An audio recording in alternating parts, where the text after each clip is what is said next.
नमस्ते प्रणाम। हम खेसारी लाल यादव वो सबके बेटा वो सबके भाई हमरा तरफ से और पूरी भोजपुरी समाज की तरफ से छपरा के जनता के और पूरे बिहार के दीपावली की ढेर सारी शुभकामना।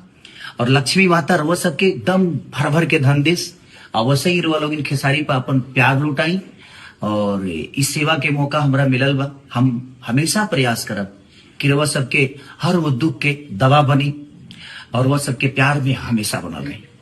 प्रणाम। नमस्ते प्रणाम। हम खेसारी लाल यादव वो सबके बेटा वो सबके भाई हमरा तरफ से और पूरी भोजपुरी समाज की तरफ से छपरा के जनता के और पूरे बिहार के दीपावली की ढेर सारी शुभकामना। और लक्ष्मी माता रउआ सबके दम भर भर के धन देश अवश्य ही रउआ लोग खेसारी पर अपन प्यार लुटाई। और इस सेवा के मौका हमरा मिलल बा, हम हमेशा प्रयास करब कि रउआ सबके हर वो दुख के दवा बनी और वह सबके प्यार में हमेशा बनल रही। प्रणाम।